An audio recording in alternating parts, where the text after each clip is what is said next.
Bonsoir, ici Dan Bruder et nous nous retrouvons ce soir pour notre émission sur un ton beaucoup plus détendu.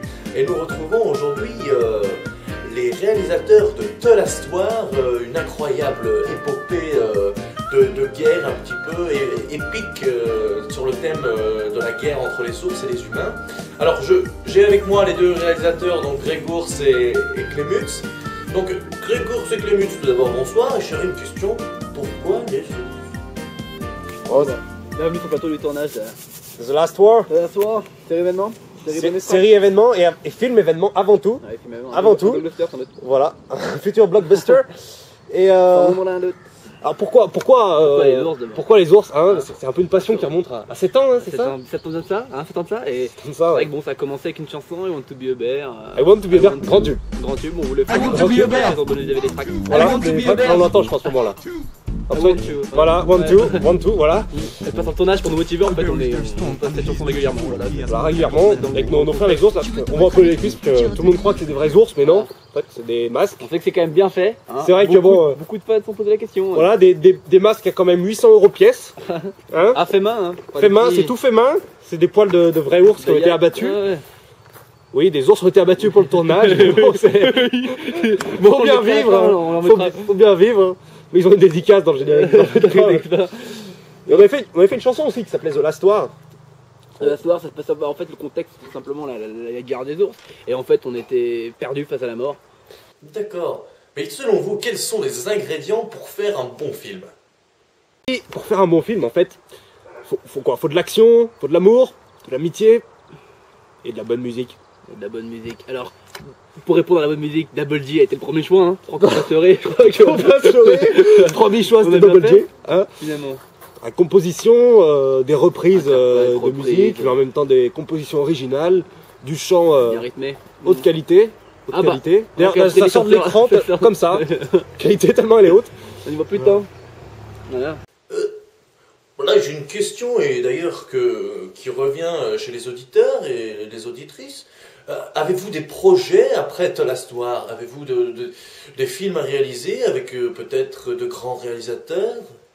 Donc ce qu'on fera après The Last War, parce que voilà, vous posez la question d'après l'after. L'afterburner. Bah on a plein de projets en tête là. On va faire un clip avec la nouvelle musique du Cacamarón. Cacmananda. Edouard. Nouvelle musique. C'est de chanter les versions de Tonton John remasterisées. Tonton John remasterisé. On peut faire le clip de Tonton John remasterisé. Faire le clip Tonton John remasterisé. Plus, après, bah... On va faire un petit film, je pense, sur des Russes. Sur des Russes. Sur des Russes. C'est intéressant. C'est intéressant. Un digne de Rastakov, toujours dans le même esprit. Voilà, et moi je ferais bien un petit Rastakov 2. Ouais, hein, mais moi, pour augmenter un peu la puissance. Et les chansons, ils sont engagés avec celle-ci. Est-ce que c'était engagé quand même, quand même. On a beau dire, on a beau faire, c'est engagé. Et quand sortirait à quelle date est prévu le troisième et dernier volet de The Last War? Très bonne question ça, quand est-ce que ça va sortir l'épisode 3? Vous savez, nous on est très ponctuels. Voilà, quand on dit automne 2009, c'est été 2012. Voilà, faut pas. Un truc comme ça, tu sais combien de temps ça prend à organiser? Non, je crois qu'ils ont pas idée les gens. On met bien, putain. On met bien, hein. On met bien le temps. Ouais, on met bien le temps, ouais. Ouais, non, mais ça sortira, je pense, début de l'été, t'en penses quoi? Ouais, début estival. Allez, je pense début des vacances. Des grandes vacances. Des grandes vacances. Parce qu'il faut du temps pour travailler en puissance. Parce que bon, un tournage comme ça, pour un épisode, on le fait quand même sur un jour et un soir. Donc, un jour et une soirée, encore là on est utilisé le matin et c'est vrai quand on est une soirée, c'est 9h à minuit, hein. Pas plus, ça suffit. Ni plus ni moins, bon après il y a tout le backside production. Backside production, on a le caméraman qui est présent, voilà. Là on a deux caméramans, là celui-là, on a l'assistante. Voilà l'assistante, elle est chiante. Elle casse les rigs. Mais non, voilà, qu'est-ce que je disais. Ouais, bon, puis après, on vous sortira un petit making-of pour vous montrer un peu les effets spéciaux, comment ce beau gosse se transforme en Gérald. Pendant, on a 8 heures de maquillage, il vient 3 heures avant moi pour se maquiller. Oui, mais bien sûr. Je m'imprègne du décor, alors je dors chez lui, tout simplement, parce que bon. Voilà, bon. Chez lui.